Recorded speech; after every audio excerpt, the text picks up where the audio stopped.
I'd like to welcome to the stage a couple of our, titans of business. We've got Georgia Willens from E3D, come on up here.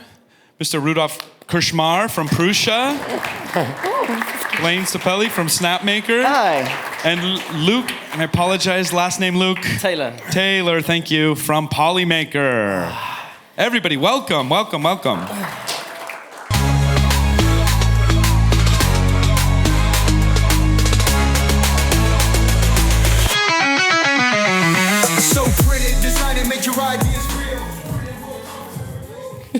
Okay. Now, Luke, I know you weren't with us yesterday, but as a recap, also for anybody that might not have been with us yesterday or didn't hear me just say earlier, we had a panel yesterday where we sat with some really awesome creators, and we talked about what it's like to for what companies they enjoy working with and why. And so I wanted to have a counterpoint today, whereas businesses, as representatives from various businesses and big 3D printing businesses, we have an opportunity to talk about the creators that we seek out, and also some of the campaigns that and the success, the things that we've learned doing this that have been successful over the course of our careers. So to kick things off, where'd Janos go? He was literally right here. I want to start, Ruda, with you. Sorry, and Rudolf, we call him Ruda, we love him. I call him Ruda, but Rudolf, I want to start with you because this is pretty timely. There's a really interesting campaign that's happening right now between Prusa and Fixables that I love because it really highlights something that Prusa is very passionate about, which is the notion of when something breaks, we don't have to just replace it. We talk about planned obsolescence and things like that, and that is very much not what Prusa is about. So we'd love to play a clip to give people some context of this Fixables campaign, and then maybe you can elaborate a little bit on that. Does that sound good? Yes, absolutely. Okay, can you play the clip for us? I'm gonna fire up the promo that Philips did. Let's go. This is like, dude, how is a company this big doing something this cool? I was stunned, to be honest. Is this real? This is real. That is incredible. This is real. Fixables. Dude, they partnered with Prusa. This was the point of 3D printing when it was first like coming onto the scene like a decade ago. Dude. So you could just like, oh my God. You could just make Philips compatible like replacement pieces and adapters, and they've got a whole thing like, look, dude, this is so cool. They've got Joseph freaking Prusa in the promo for it. It's like the best news a WAN show's ever had. Right? This is genuinely incredibly cool. They will have my business for this reason. 30 years ago, yeah. Dude, I don't know anything. I don't not know anything. I don't know much about Philips, right? So I want to cut it there. First of all, guys, this is not an ad. This is one of the creator companies we love to work with. If you're not familiar with LTT, first of all, have you been under a rock? Linus Tech has been around. They're a fantastic partner with us. But can you talk to us a little bit about working with various companies and creators like this, and tell us about the Philips campaign here? Yes, basically, let's start with the Philips, because first time we'd been approached with Le Pape, and they presented us the campaign. For us, it was a simple yes. It was like, whatever you're gonna do, this is gonna be amazing for the 3D printing, because for the past 2 years, we've been walking around the creators and saying like, hey, we need to grow 3D printing as it is, because Prusa ambitions are a lot larger than just a community, and we need to keep bringing new people to the industry. So when a brand like Philips approaches us and says like, oh, we want to do something for 3D printing, it's not just for Prusa, but for everybody sitting here. And we realized that 77% of people want to repair their products. They don't want to throw it away. It was like, yes, exactly. That's what the 3D printing is here for. And then they said, oh, we want to do the campaign. And I was like, okay, let's see what comes out of it. But be careful, this might really pick up.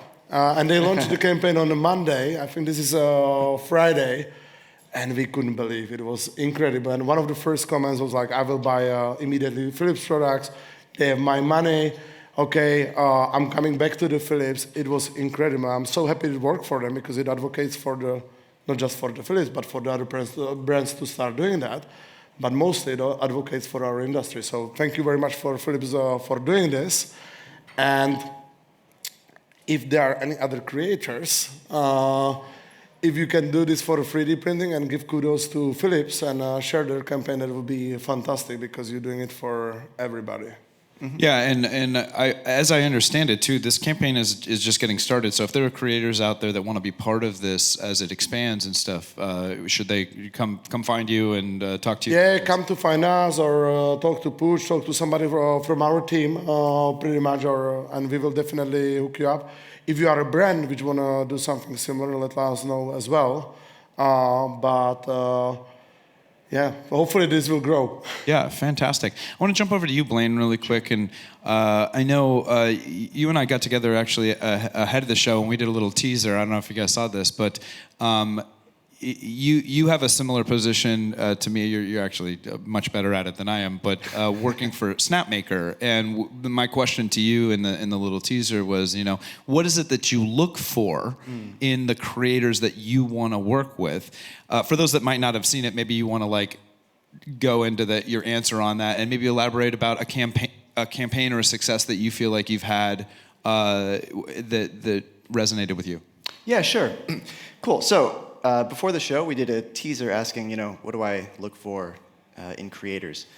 And I actually want to riff on something else I've heard at this conference, which is very much connected, which is your hobby might be 3D printers, or your hobby might be 3D printing, right? But I think what we're really looking for is actually a third thing, which is you have a separate hobby completely, and 3D printing is your tool and your way to make that hobby better. I think the Philips campaign is a great example of this, right? I'm a shaving enthusiast, so I want to figure out better ways to shave. Sure. Ruda, not so much. You? Yeah. Right, yeah. I still need to groom it, I still need to groom There's it. other That's things right. to shave, sure. Okay. That's right. We're all, in our own way, we're all shaving enthusiasts, I suppose, right? Right, so what we've come at here is we have a problem. I buy a shaving kit, and I've got all these little parts that I can lose and I can break and everything, and now I can repair them, and now I can make them at home. So that is exactly what I want, is I want someone to come with me with a problem, a new, interesting problem in a hobby maybe we haven't thought of before, in a market segment that we haven't thought of before. And this introduces 3D printing and CNC and laser, Snapmaker, over to a whole new group of people that can then get into the hobby and be part of this. Yeah. Yeah, fantastic. George, I want to jump to you for a second. You are a very similar counterpart. You had, what is your title at E3D, first of all? Share that with people. I manage the marketing team. Yeah, you manage the marketing team, but you also work with a lot of content creators in what you do. So do you want to speak to maybe a creator that you've worked with or a success that you guys have had in the past? Yeah, I think for E3D, obviously we've been knocking around for quite a long time now. So over the years, we've worked with pretty much all of the big names that you guys would know of. But recently, we've been trying to kind of home in on the smaller channels or the more up and coming channels. We really want to support that, and I think kind of gone are the days of product reviews and things like that, and we're looking for people that are doing big fun projects with our parts and using E3D parts to make their projects better. So we're about to start working with a guy called Dylan. I don't know if you guys know his channel, but Saturday Morning Props. Dylan's great. Yeah, he's awesome. We met him at Rapid a few weeks ago and then flew him out to the Rocky Mountains. But we're going to be working on kind of like a long-term 6-month giant project with him, which I will not share too much information about, but we're really excited. Tease. Yes, teasing you all. And that's the first time we've done something of that sort of scale and longevity. So, yeah. Fantastic. Luke, to jump over to you, you've been with Polymaker for a little while now, and everybody's heard about Polymaker, and frankly, a lot of the creators I see, I know how you guys sponsor a lot of people.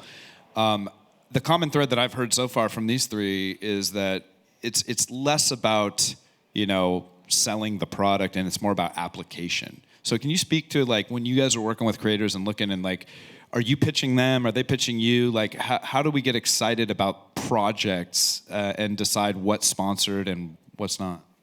Yeah, I think there's two ways to go. In the beginning, I think like Ollie said before, there's like these aerospace applications, and everyone hears about all these amazing things that 3D printing can do.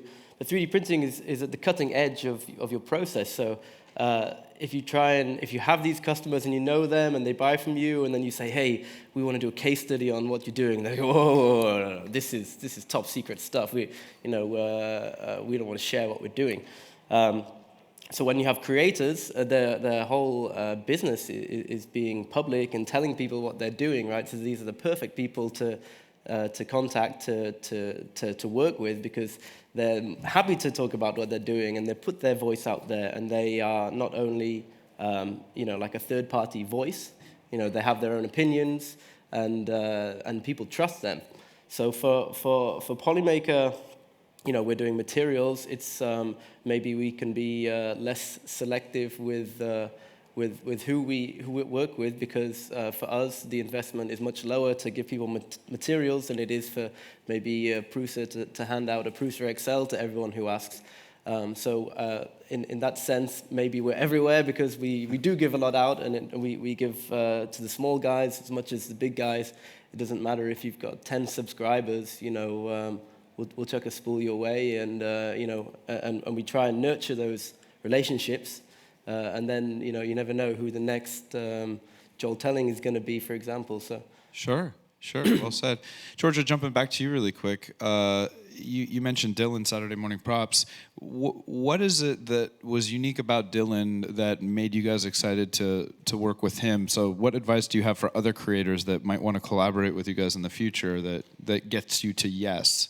He was just brilliant. We were so impressed with him when we met him, and he came to us and he had his little notebook at the table when we were talking through all of our products, and as we were sat there, he was coming up with all of these fantastic ideas and making notes, and he was like really just willing to give it all, basically, and he was so excited, which made us really excited. So it's the energy. His energy was amazing, really enthusiastic, good communication with him. Like we linked up at the show, and then immediately we were planning out the projects and stuff. So he solicited you guys in this. He pitched you on working together, or it was somebody from E3D discovered him? It was kind of mutual. We saw him wandering around in his Iron Man suit, and we're like, right, this guy looks cool. Yeah. And then he was running around like a headless chicken trying to find us, because we weren't on the attendee thing, because we were sharing a booth with somebody. So it's very mutual, but the energy's been amazing. We've just been bouncing ideas off each other, and we're super excited. That's great.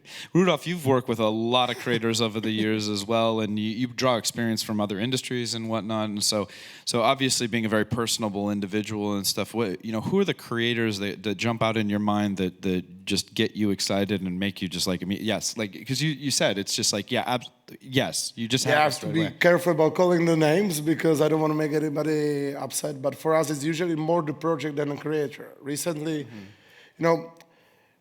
quite often we see a higher number of the subscribers, but it's a view what counts. And we have seen in recent months creators with just 20, 300, 1,000 subscribers doing 10,000, 50,000 views video, and that's incredible. And they are constantly creators. CNC Kitchen, Ivan Miranda, Proper Printing, which are able to be the subs by the views every single time. And what we basically looking every single time, what is the next big idea? How does it advocate for 3D printing? I see Jonathan Levy over there. He did an amazing video with multi-nozzle printing, which we've been bouncing in the creators for 6 months for somebody to pick this topic up, because it's incredible. But we also said, this is not the review, because this is a beta product. Show the audience how to make it. And that's exactly what we're looking at. How does it advocate for 3D printing industry? How does it moving forward? What is the potential to be the next big hit? And it really doesn't matter how many subscribers you have, despite we know like if you have 1 million, it might be a little bit easier to propel for it. On the other hand, we have a Prusa machine, which has 260,000 subscribers or 280 on YouTube. We have millions of people in the email database. And as soon as we've seen something is kicking out, for example, Philips campaign, we are not shy of using our power to propel you through and give you the right audience you need. Yeah, well said. Blaine, we talked a little bit earlier about the importance of being committed to the long tail process, right? Like that you're some of the best relationships are an investment and take time to grow and foster and stuff. And in this day and age, I don't know that every company has the proper patience sometimes to like truly invest in the creators they work with. Can you talk about what sets you apart with Snapmaker that like really makes you want to commit and invest in that time and energy that it takes? Yeah, sure. Obviously, the long-term relationship is what you really want to build. You want to get to know these people. Maybe it starts with some emails and then a Zoom call or whatever. But just simple little things, like I've contracted to make videos with some of the people here, so the ability to pull them aside at this conference and get a happy 9th anniversary Snapmaker, 2 seconds. Little things that add a little extra value to the relationship from the company side is really important. But like you said, thinking about things in the long term means you should be able to have the patience to wait for the really big stuff to pop up. Meaning, number one, I'm not too tight with deadlines. You know, if people ask for an extension, sure, okay, no problem. As long as the end result is good, because the content is king. I want something good to come out, and I'll wait for it. And we're usually working with enough people where it's not a big deal. I think of this like investment banking. Sure. Right, so you've got your different tranches. You're working with your really big guys who you got to pay a lot of money and do big contracts, and there's so many details and stuff. Sure. And then you work with the medium people who are happy to get a machine. Yeah. Maybe they have a cool idea. And then occasionally you work with the really small creators who just people with a really good idea, something with passion they care about. At Snapmaker, our machine is like a nice niche. So if someone can think of a way to combine all the stuff together. So I'm willing to take risks, chances, and wait for things. Because I know in the long run, when you average everything together, it'll come out okay, as long as you're smart and think about these. I think sometimes in businesses it's hard to be patient because we want to think about return on investment and what we're getting back and stuff. But what I've found over the years is that obviously in working with creators, like, you know, this is not an easy gig. I could not do what a lot of these people do, right? And the last thing they want is to feel pressured, right? And so obviously whatever we can do to help, you know, give grace, facilitate. And I love your commentary about, like, you know, you're already looking at, like, there's opportunity all along the way. Like in football, there's development leagues, and then there's, you know, every step along the way, right? And I think as businesses, we look at that in a similar way. There's opportunity everywhere, and as you know, Ruta said, like, we don't know who the next big Joel Telling or whomever is going to be, and so we have to watch for that. Luke, you and I have been to a lot of events together.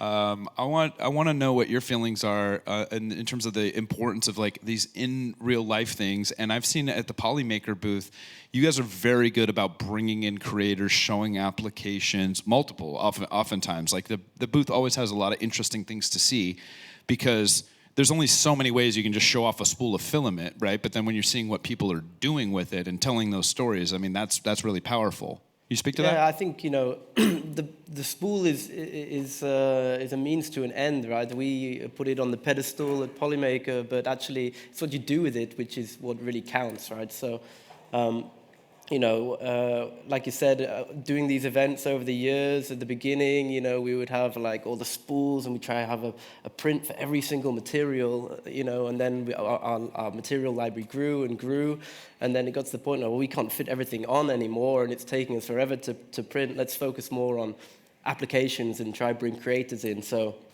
at the Formnext exhibition last year, we had Matt Denton and with his 3D Lego projects. And it's great to have these creators because also everyone knows them and they bring people into the booth and get people talking about Polymaker materials. So to go back to the question you asked before, you know, is it better to try and push a project on someone or get them to come to us? It's always better for them to come to us because, you know, they're already passionate about it. They already have the idea.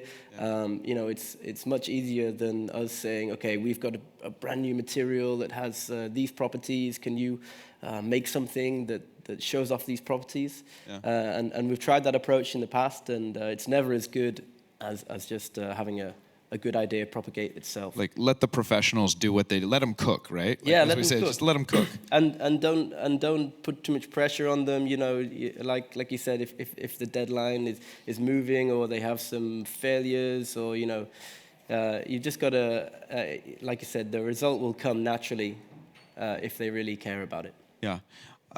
One of the things that jumps out at me about that I find to be actually pretty unique about the people we've got up here is that there tends to be a lot of gatekeeping sometimes and possessiveness around like the creators that we each get to work with. I have to say though, we all know a lot of the same creators, and I think some of the most successful companies I think are very good at understanding that. You know, just because somebody is working with somebody else now doesn't mean that there's not an opportunity down the road. You know, so there's a level of diplomacy that has to happen, and it's interesting to think that we have to practice some diplomacy in this. But Ruda, you want to speak to that? And it's actually quite interesting because I came to this industry about 2 years back, and I was surprised how much drama around this happening. I was like, what the hell? Why is this even happening? Because, and I love to always show that an example of Joseph Prusa. Like, for example, we've been in Madrid 3 weeks ago, and there was 4-hour constant queue for Joseph. And I grab him, I take him to the bar, nobody knows him. It's very easy. It's all about context. And that is, I think, what shows the 3D printing industry. Like, we live in our little bubble, and then we look at the targets where we want to grow with Prusa, and then we don't want to be in every house, but we want to be reachable, I would say, in every, like, when you have a copy centers. We want you to know somebody with 3D printer who exactly, if you're a shaver from Philips Brakes, you can actually walk there and print it, or you can go to your friend. There. And I'm more about like idea how we can all look together, grow the 3D printing industry, and then we're only making the target on our backs, make the best machines possible in the 10 years, don't sleep now, and we will all cash in. And it's not just the companies, it's the creators and etc. And it's something which we have been preaching for a while, trying to make it and de-dramatize the scene. Somebody was saying that the reviews are not so important. I kind of vouch for that because we test the machine a lot before it goes out, so we know it's good. And then we are just hoping that there is something not fishy happening around. And exactly, let's start showing applications. Let's start showing how great the 3D printers are. And again, that's when a company like Philips with a huge power worldwide comes, and we could see how it got picked up by the creators. Comes over, is like, oh, we want to help you to advocate for a 3D printing industry. Please, please come over, be our guest. Yeah. Blaine, did you have something you wanted to add to that comment about just like how we have to kind of share creator space and that, people come and go and the... Sure. I'm not a jealous boyfriend. let me put it that way. I really like the creators we work with. And of course they're going to go and use these other things. And like the audience is going to watch reviews from the one person that will review 10 different machines, right? A month, a year, whatever.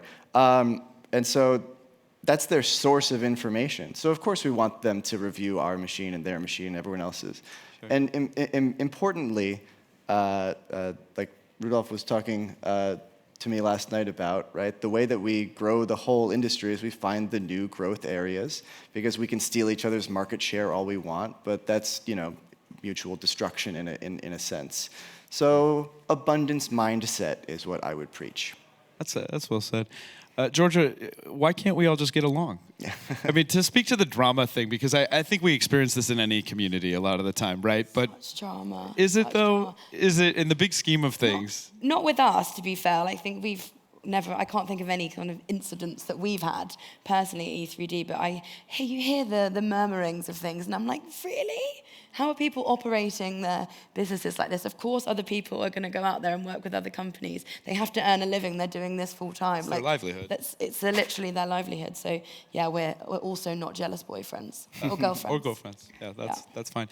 So guys, our job and women, excuse me, our job here today is to be a resource to creators and obviously give as much guidance as we can so that any burgeoning creators or ones that we've worked with, like if they want to understand what they need to be doing to work with these large companies that we represent here, what other tips do you have for them in terms of like like, be as specific as possible in terms of like, what does a good pitch look like to you that just, like I said, makes you want to get to yes? Luke, do you want to start out? Yeah, I think if you look at all the creators that are out there, there's many different types, right? You have guys who are just personality and they're good at talking and you can interview people, and then maybe on the opposite side you have really technical guys who maybe less a bit more nervous in front of camera, but what they're doing is amazing and their ability.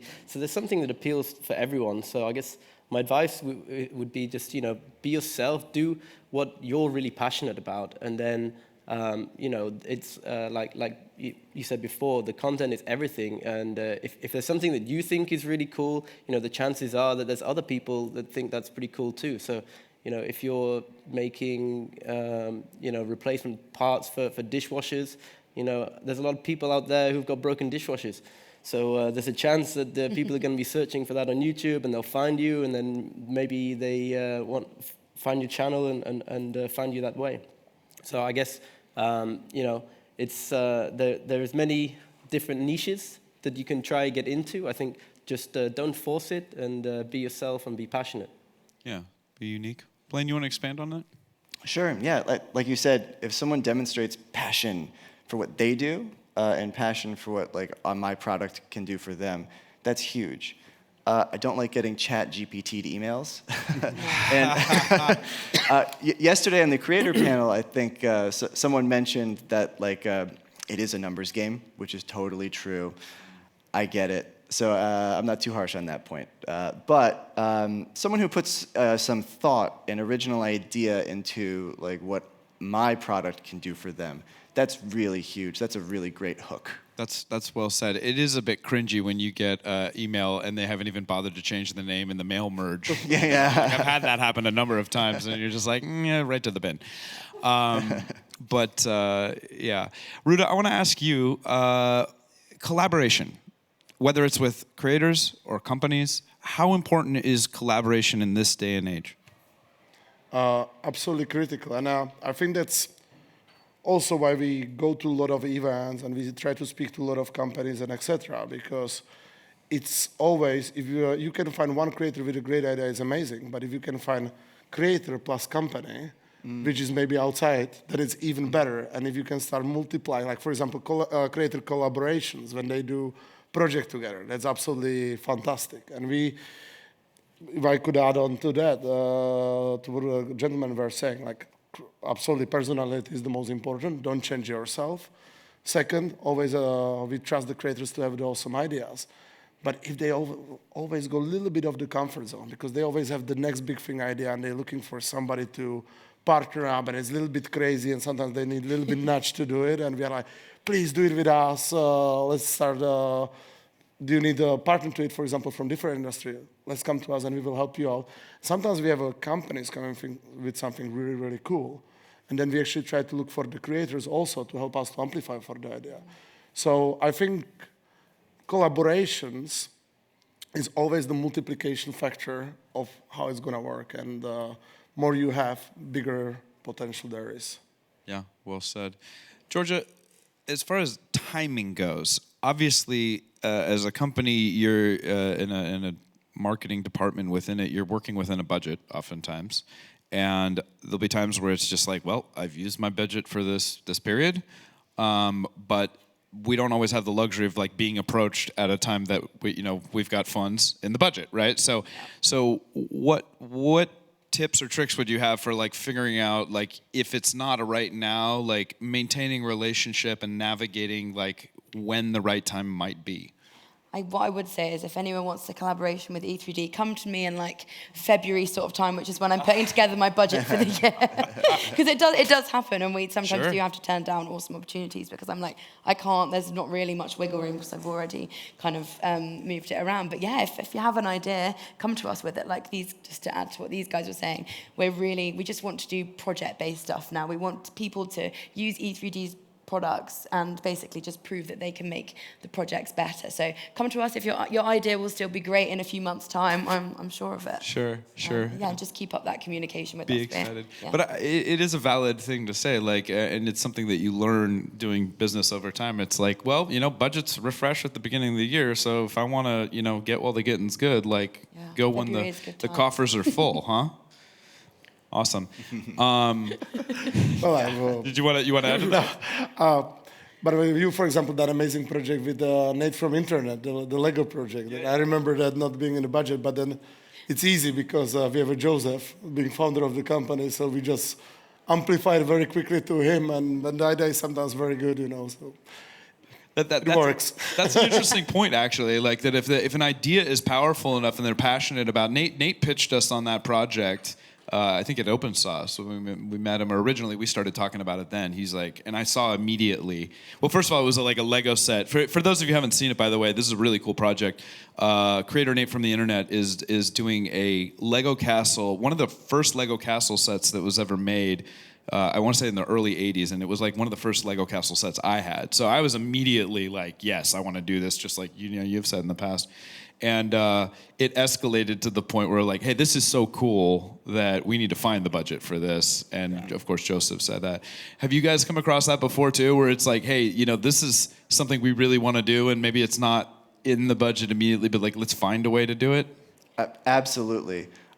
You touched on this a little bit earlier, how we're always thinking about ROI. Yep. So if you come to me, even at the wrong time, but I'm seeing something that I think and predict will have really good ROI, well, of course I'll jump on it. I'll fight. I'll make the budget. I'll be your champion in the company to do it. Like you said, you had to go up to the CEO, right, to be like, can we do this one? Yeah. So yeah, absolutely. It's like asking, dad for an advance on your allowance. Yeah, exactly, exactly. I'll take this out of next quarter's budget. Don't worry. Yeah. No, this is gonna pay.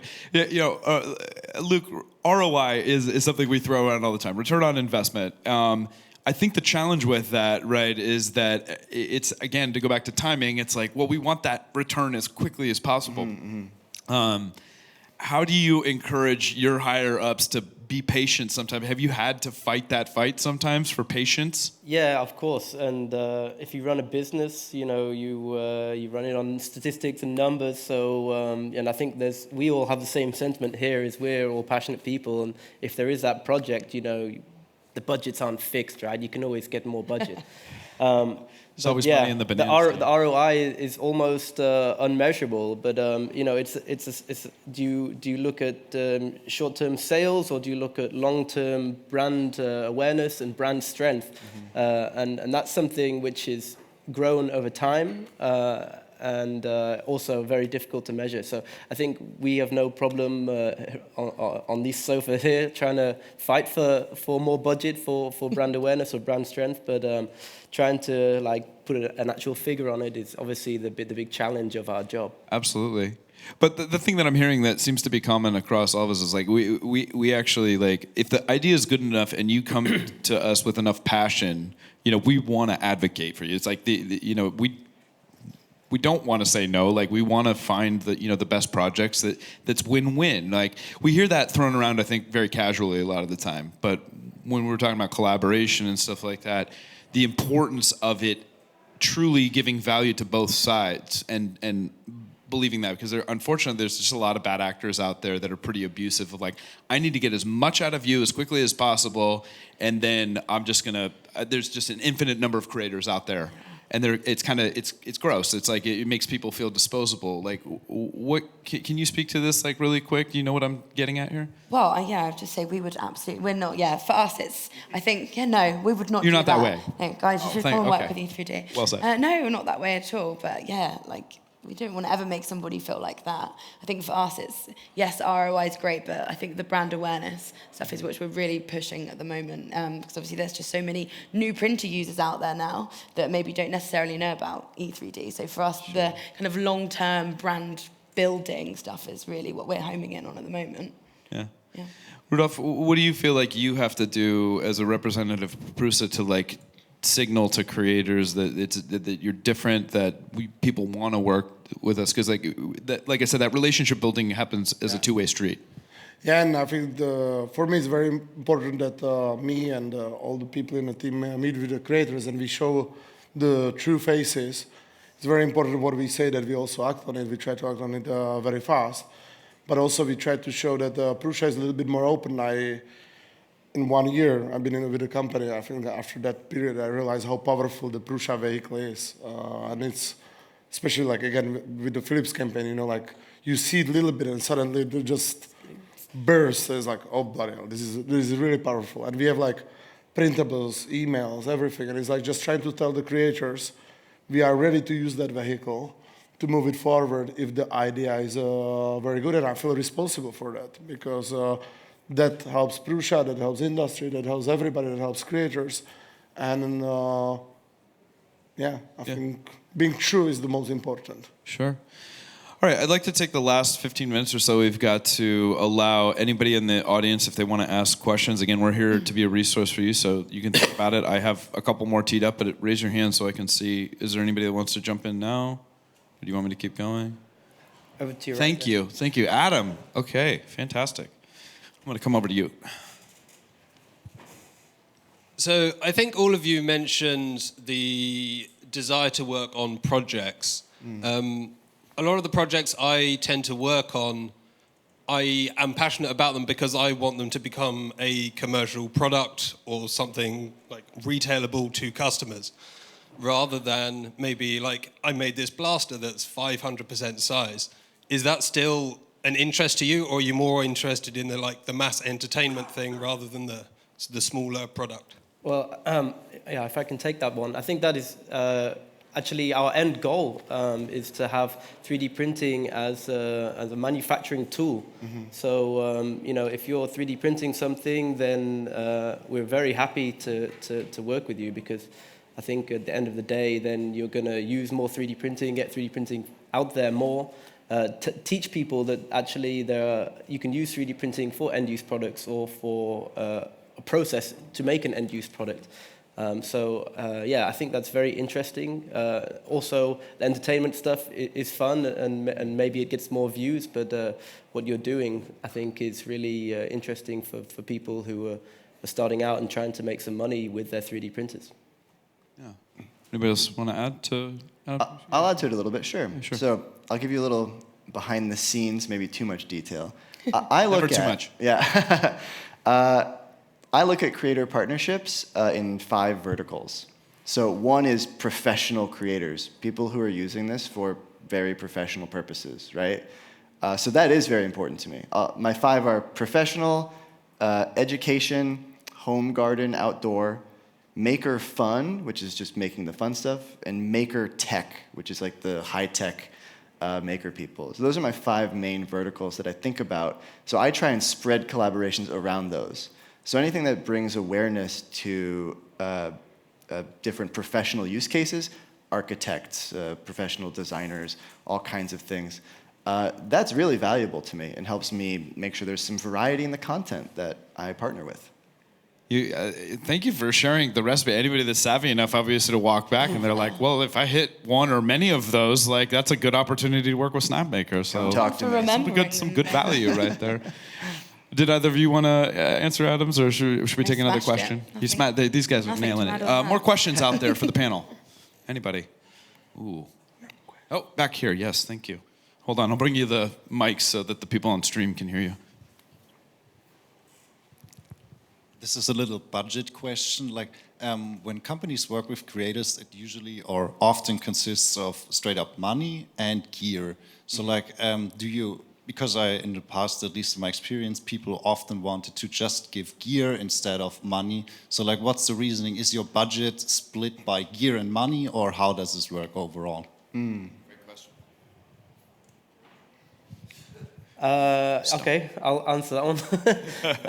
Yeah, of course. I think there was a talk already about exposure doesn't pay the bills, or you can't offer your landlord 10 spools of PLA Pro, right? Can't eat filament. Yeah.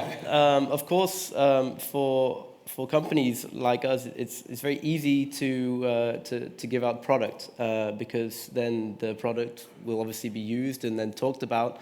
But at some point there are obviously expenses. Maybe your project has some parts that need paying for. Maybe you need to travel somewhere.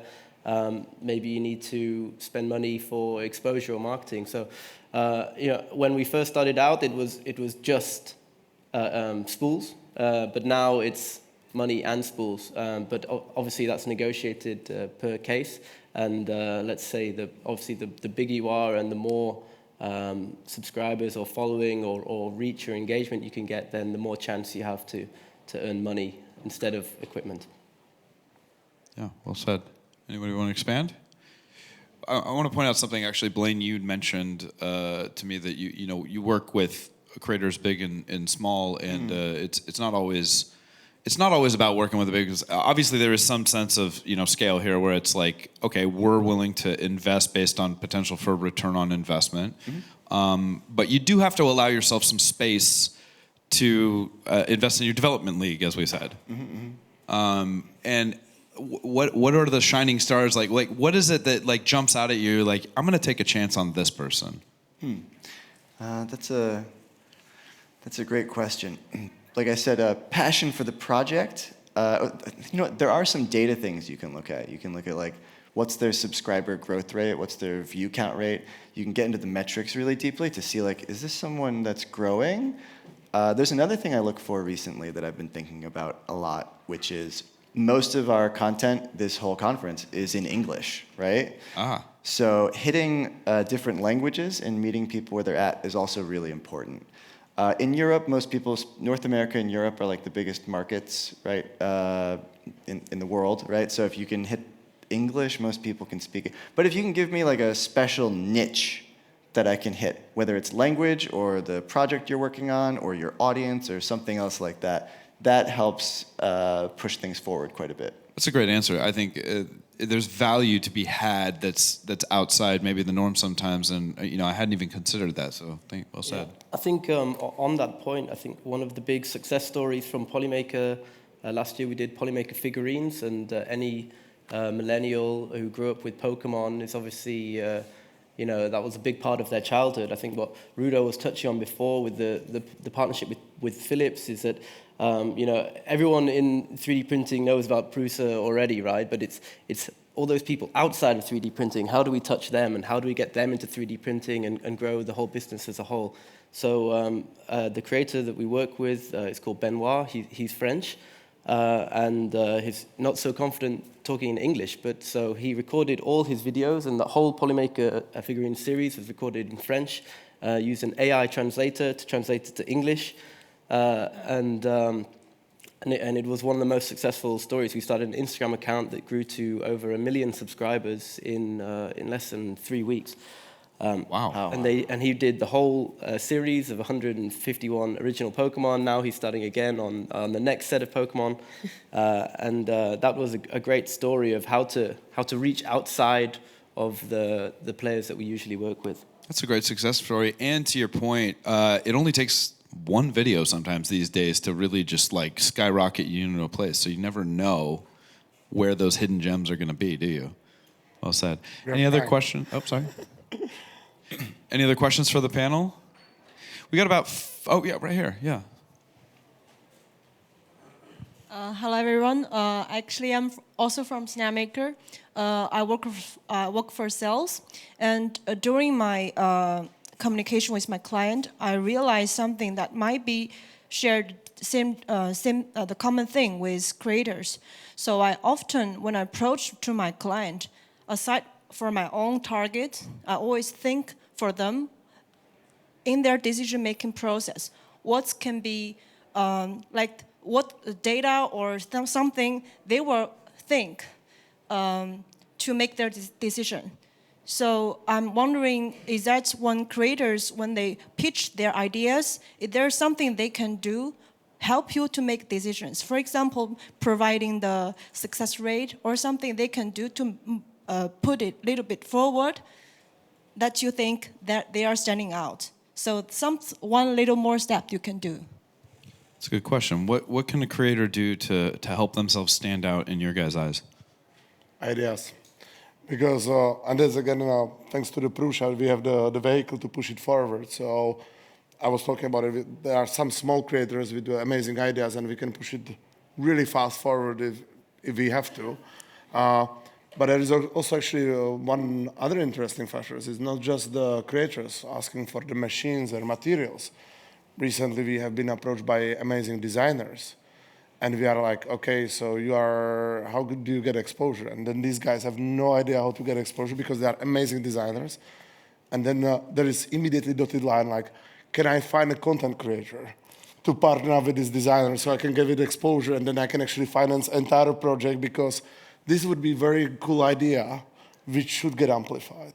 Yeah. So back to also the question, like we offer anything which is necessary. And we are now about the money, material, but it's also exposure, partnerships, and we always like looking into the idea and how that idea can grow as fast as possible because that's the ROI. Yeah.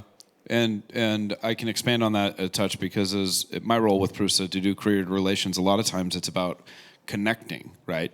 So we talk about collaboration, the importance of it, but it's like we work with a ton of talented designers that don't necessarily have big channels, but we also as a company like have resources and work with a lot of creators, and sometimes it's just like you need to work with you, and it just and the algorithm loves it because it's like you've got the designer talking about it, you've got the creator talking about it, you've got Prusa talking about it, and it's just great. So in the future, like I hope to see more and more examples of highly collaborative content as a creator.